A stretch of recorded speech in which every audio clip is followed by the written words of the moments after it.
നമസ്കാരം. മലയാളി വാർത്ത പ്ലസിലേക്ക് സ്വാഗതം. പശ്ചിമേഷ്യൻ യുദ്ധക്കളത്തിന് പൂർണ്ണ വിരാമം കുറിച്ചുകൊണ്ട് ലോകം മുഴുവൻ കാത്തിരിക്കുന്ന ആ വമ്പൻ സമാധാന കരാറിന് ധാരണയായി. കരാറിൽ ഒപ്പിടുന്നത് അടക്കമുള്ള കൂടുതൽ വിവരങ്ങൾ പുറത്തു വന്നിട്ടുണ്ട്. അടുത്ത വെള്ളിയാഴ്ച, അതായത് ജൂൺ 19-ന് സ്വിറ്റ്സർലൻഡിൽ വെച്ച് അമേരിക്കയും ഇറാനും തമ്മിലുള്ള ചരിത്രപരമായ കരാർ ഔദ്യോഗികമായി ഒപ്പുവെക്കും. എന്നാൽ വെറും 2 പേജ് മാത്രമുള്ള ഒരു അതിശക്തമായ ധാരണാപത്രത്തിലാണ് ഒപ്പിടുന്നത് എന്നാണ് പുറത്തുവരുന്ന രഹസ്യ വിവരം. ഇതിന് പിന്നാലെ വരുന്ന 60 ദിവസത്തെ കടുത്ത നയതന്ത്ര ചർച്ചകൾക്ക് ശേഷമായിരിക്കും അന്തിമവും വിശദവുമായ കരാറിലേക്ക് ഇരു രാജ്യങ്ങളും എത്തുക. ഇറാനുമായി ഇപ്പോൾ പ്രഖ്യാപിച്ചിട്ടുള്ള കരാർ പ്രകാരം ഇരു രാജ്യങ്ങളും തമ്മിലുള്ള യുദ്ധം ഔദ്യോഗികമായി അവസാനിക്കും.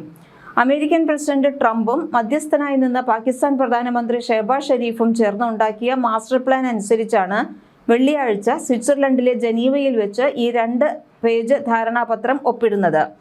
ഈ 2 പേജിൽ എഴുതിയിരിക്കുന്നത് ലളിതവും എന്നാൽ അതീവ തന്ത്രപ്രധാനവുമായ കാര്യങ്ങളാണ്. കരാർ ഒപ്പിടുന്ന അന്ന് തന്നെ ഹോർമൂസ് കടലിടുക്ക് ലോകത്തിലെ എല്ലാ കപ്പലുകൾക്കുമായി തുറന്നുകൊടുക്കും. അമേരിക്കയുടെ നാവികസേന ഉപരോധം പൂർണ്ണമായി പിൻവലിക്കും. എല്ലാ മുന്നണികളിലും യുദ്ധം അവസാനിപ്പിക്കും. ഇവയാണ് ഈ 2 പേജിലുള്ള പ്രധാന കാര്യങ്ങൾ. എന്നാൽ ഈ പ്രാഥമിക കരാറിന് പിന്നാലെ ഇറാന്റെ ആണവ പരിപാടിയെക്കുറിച്ച് ചർച്ച ചെയ്യാൻ 60 ദിവസത്തെ സമയമാണ് അനുവദിച്ചിട്ടുള്ളത്. ഈ നിശ്ചിത സമയത്തിനുള്ളിൽ ഇറാൻ അമേരിക്കയുമായി ഒരു അന്തിമ ആണവ കരാറിൽ എത്തിച്ചേർന്നില്ല എങ്കിൽ ടെഹ്റാനെതിരെയുള്ള സൈനിക ആക്രമണങ്ങൾ അമേരിക്ക പുനരാരംഭിക്കും എന്ന ശക്തമായ മുന്നറിയിപ്പും ട്രംപ് നൽകിയിട്ടുണ്ട്. അമേരിക്കയും ഇസ്രയേലും യുദ്ധത്തിന്റെ തുടക്കത്തിൽ ലക്ഷ്യം വെച്ചിരുന്ന ഇറാന്റെ ആണവ പരിപാടികൾ പൂർണ്ണമായി ഇല്ലാതാക്കുക, അവരുടെ ബാലിസ്റ്റിക് മിസൈൽ ശേഖരം നശിപ്പിക്കുക, മറ്റു ഭീകര സംഘടനകൾക്കുള്ള ഇറാന്റെ പിന്തുണ അവസാനിപ്പിക്കുക തുടങ്ങിയ പ്രധാന ആവശ്യങ്ങളൊന്നും തന്നെ ഈ കരാറിലൂടെ പൂർണ്ണമായി നടപ്പിലായിട്ടില്ല എന്ന ആശങ്കയാണ് ഇസ്രയേലിനുള്ളത്. ലെബനനിലെ ഹിസ്ബുള്ളയും ഇസ്രയേലും തമ്മിലുള്ള സംഘർഷം അവസാനിപ്പിക്കുന്നതിനുള്ള വെടിനിർത്തലും ഈ കരാറിന്റെ ഭാഗമാണെന്ന് ഇറാൻ വ്യക്തമാക്കിയിട്ടുണ്ട്. എന്നാൽ ഇത് തങ്ങളുടെ കൈകൾ കെട്ടിയിടുന്നതിന് തുല്യമാണെന്നാണ് ഇസ്രയേലിന്റെ വിലയിരുത്തൽ. കരാറിലെ നിബന്ധനകൾ പൂർണ്ണമായി പുറത്തുവരുന്നതുവരെ പരസ്യമായ പ്രതികരണങ്ങളിൽ നിന്നും വിമർശനങ്ങളിൽ നിന്നും വിട്ടുനിൽക്കുകയാണ് ഇസ്രയേൽ. ഇതിനിടെ ഉണ്ടായ മറ്റൊരു സംഭവവും ജനശ്രദ്ധയെ ആകർഷിക്കുന്നു. അമേരിക്കയും ഇറാനും തമ്മിലുള്ള സമാധാന കരാർ പ്രഖ്യാപനത്തിന് പിന്നിൽ അസാധാരണമായ നയതന്ത്ര നീക്കങ്ങൾ നടന്നതായാണ് റിപ്പോർട്ടുകൾ. കരാറിൽ ഒപ്പുവെക്കാൻ ഇറാൻ അർദ്ധരാത്രി കഴിഞ്ഞ് പുതിയ തീയതി പിറക്കുന്നതുവരെ കാത്തിരുന്നു എന്നാണ് പുറത്തുവരുന്ന വിവരങ്ങൾ. ഇറാൻ പ്രാദേശിക സമയം ജൂൺ 14-ന് കരാർ ഔദ്യോഗികമായി പൂർത്തിയാക്കാൻ ടെഹ്റാൻ വിസമ്മതിക്കുകയായിരുന്നു. അമേരിക്കൻ പ്രസിഡന്റ് ട്രംപിന്റെ 80ാം ജന്മദിനമായിരുന്നു അന്ന് എന്നതാണ് ഇതിന്റെ പ്രധാന കാരണം. ട്രംപിന്റെ ജന്മദിനത്തിൽ ഒരു ചരിത്രപരമായ കരാറിൽ ഒപ്പുവെക്കുന്നത് രാഷ്ട്രീയമായി തിരിച്ചടി ഉണ്ടാക്കുമെന്നും അത് ട്രംപിന്റെ വ്യക്തിപരമായ നേട്ടമായി വ്യാഖ്യാനിക്കപ്പെടുമെന്നും ഇറാൻ അധികൃതർ ഭയപ്പെട്ടു. ഇതിനാൽ ഇറാനിൽ സമയം ജൂൺ 15 ആയ ശേഷം മാത്രമാണ് ഔദ്യോഗിക പ്രഖ്യാപനം ഉണ്ടായത്. ഇറാനും അമേരിക്കയും തമ്മിൽ 7.5 മണിക്കൂർ സമയ വ്യത്യാസം ഈ തർക്കത്തിന് ഒരു പരിഹാരമായി മാറി. ഇറാനിൽ അർദ്ധരാത്രി കഴിഞ്ഞ് ജൂൺ 15 ആയപ്പോൾ അമേരിക്കയിൽ അത് അപ്പോഴും ജൂൺ 14 തന്നെയായിരുന്നു. ഇതുവഴി ട്രംപിന് അമേരിക്കയിൽ സ്വന്തം ജന്മദിനത്തിലെ വലിയൊരു നേട്ടമായി ഈ കരാറിനെ അവതരിപ്പിക്കാനും അതേസമയം ഇറാന് സ്വന്തം നാട്ടിൽ ട്രംപിന്റെ ജന്മദിനത്തിൽ കരാർ ഒപ്പിട്ടു എന്ന ചീത്തപ്പേര് ഒഴിവാക്കാനും സാധിച്ചു.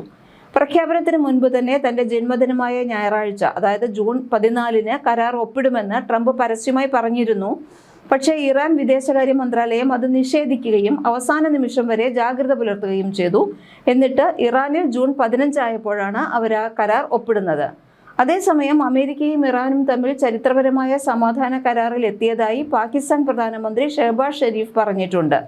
ഇതോടൊപ്പം ലെബനൻ ഉൾപ്പെടെയുള്ള എല്ലാ യുദ്ധമുഖങ്ങളിലും സൈനിക നടപടികൾ ഉടനടി സ്ഥിരമായി അവസാനിപ്പിക്കാൻ ഇരുപക്ഷവും സമ്മതിച്ചതായുമാണ് ഷെഹബാസ് ഷെരീഫ് വ്യക്തമാക്കുന്നത്. എക്സിലൂടെയാണ് പാക് പ്രധാനമന്ത്രി നിർണായക വിവരം പുറത്തുവിട്ടത്. വരുന്ന വെള്ളിയാഴ്ച, അതായത് ജൂൺ 19-ാം തീയതി സ്വിറ്റ്സർലൻഡിൽ വെച്ച് കരാറിന്റെ ഔദ്യോഗിക ഒപ്പുവയ്ക്കൽ ചടങ്ങ് നടക്കുമെന്നും അദ്ദേഹം പറഞ്ഞു. കരാറിന്റെ അന്തിമ രൂപരേഖ തയ്യാറാക്കുന്നതിനായി ഇരുവിഭാഗത്തിലെയും മധ്യസ്ഥർ പങ്കെടുക്കുന്ന നിർണായക യോഗങ്ങൾ ഈ ആഴ്ച തന്നെ നടക്കും.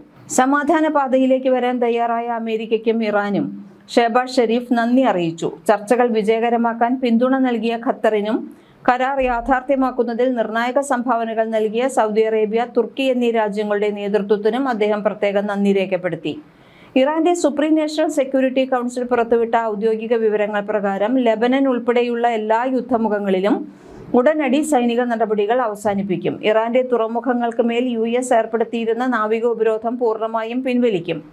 ഇതേസമയം യുദ്ധം അവസാനിപ്പിക്കുന്നതായി പ്രഖ്യാപനം എത്തിയെങ്കിലും ഇറാനിലും കാര്യങ്ങൾ അത്ര ശാന്തമൊന്നുമല്ല. യുദ്ധം അവസാനിപ്പിക്കാൻ US നിർബന്ധിതരായി എന്നാണ് ഇറാൻ മാധ്യമങ്ങൾ റിപ്പോർട്ട് ചെയ്തിട്ടുള്ളത്. എന്നാൽ അമേരിക്കയെ വിശ്വസിക്കുന്നത് എങ്ങനെയെന്ന ചോദ്യം ഇറാൻ ഭരണകൂടത്തിൽ നിന്നും ഉയരുന്നുമുണ്ട്.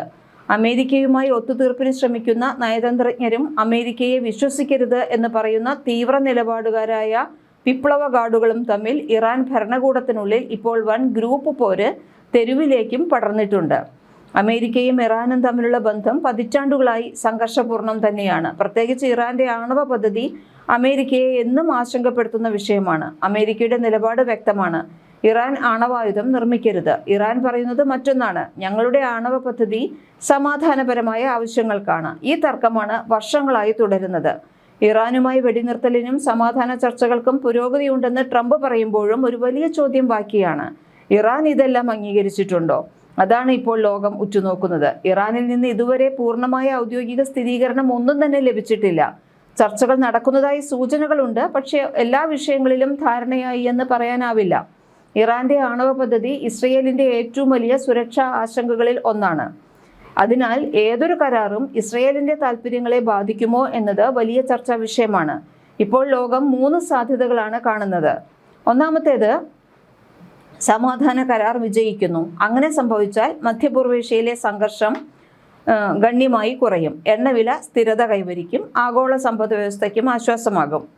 രണ്ടാമത്തെ ഒരു സാധ്യതയുള്ളത്, ചർച്ചകൾ പരാജയപ്പെടുന്നു. അപ്പോൾ വീണ്ടും സംഘർഷം രൂക്ഷമാകാം.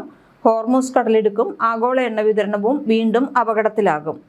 ഇനി മൂന്നാമതൊരു സാധ്യതയുണ്ട്. ദീർഘകാല ചർച്ചകൾ. പൂർണ്ണ യുദ്ധവുമില്ല, പൂർണ്ണ സമാധാനവുമില്ല.